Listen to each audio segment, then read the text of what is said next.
अस्सलाम वालेकुम फ्रेंड्स, आज हम बहुत ही मज़ेदार फ्रेंच फ्राइज़ की रेसिपी लेकर आए हैं। बहुत ही यूनिक, टेस्टी और डिलीशियस वे के साथ, जो बहुत ही झटपट बनकर तैयार होती है और सॉस के साथ तो बहुत ही ज़्यादा लजीज लगती है। तो चलिए अपनी रेसिपी को स्टार्ट करते हैं।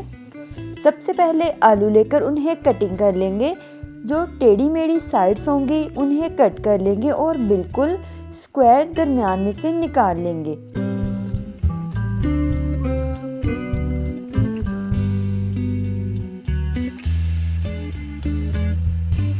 इस तरह से स्क्वायर निकालने के बाद अभी दोनों साइड पर स्क्यूअर्स रखेंगे और स्लिट्स लगा देंगे। आर पार बिल्कुल भी नहीं होनी चाहिए, बिल्कुल डीप स्लिट्स लगानी है।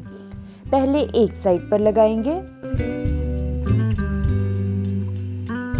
और फिर साइड को चेंज करके दूसरी साइड पर भी इसी तरह से और इसी साइड के स्लिट्स लगा लेंगे।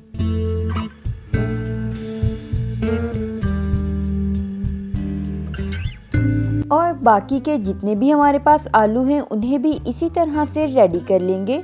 और फिर एक बाउल लेकर उसके अंदर पानी और नमक शामिल करके अच्छी तरह से मिक्स कर लेंगे और सब आलूओं को पानी के अंदर शामिल करके 10 मिनट तक भिगो देंगे। 10 मिनट के बाद पानी में से निकालकर उन्हें एक टॉवल के ऊपर रखकर जो पानी है उसे अच्छी तरह से सोक कर लेंगे।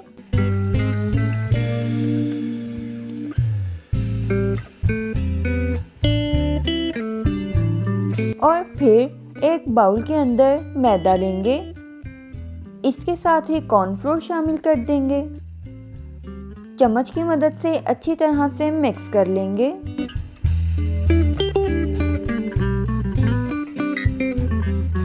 और फिर जो पोटैटो फ्लावर्स हमने रेडी किए थे उन्हें लेंगे और जितने भी स्लिट्स हैं उनके अंदर जो हमने फ्लावर रेडी किया है उसे फिल कर लेंगे।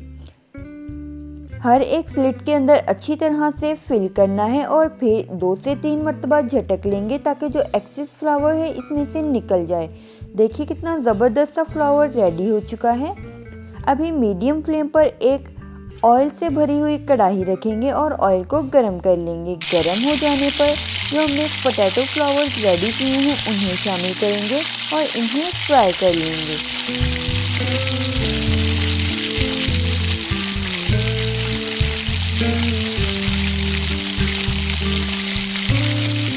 जब एक साइड से प्यारा सा लाइट का गोल्डन कलर आ जाएगा तो साइड को चेंज करेंगे और दूसरी साइड से भी इसी तरह का कलर आने तक इन्हें फ्राई करेंगे।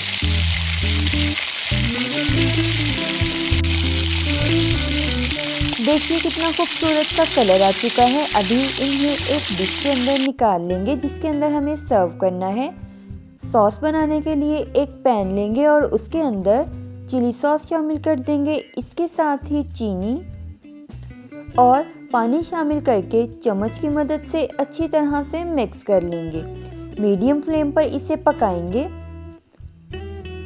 जब इस तरह से ये थिक सा सॉस रेडी हो जाएगा तो फिर फ्लेम को ऑफ कर देंगे और जो पोटैटो फ्लावर्स हमने रेडी किए थे चम्मच की मदद से उसके ऊपर शामिल कर देंगे। सूखा धनिया लेंगे और उसे इस तरह से इनके ऊपर स्प्रिंकल कर देंगे और फिर इसे सर्व करेंगे। हमारी बहुत ही मज़ेदार से फ्रेंच फ्राइज़ बहुत ही यूनिक स्टाइल में बनकर तैयार हो चुकी है। उम्मीद करती हूँ मेरी आज की रेसिपी आपको बहुत ही पसंद आई होगी। अगर पसंद आई हो तो वीडियो को लाइक कीजिए, ज़्यादा से ज़्यादा शेयर कीजिए और मेरे चैनल को सब्सक्राइब कीजिए। अभी मिलेंगे अपनी नई रेसिपी के साथ, तब तक के लिए अल्लाह हाफिज़।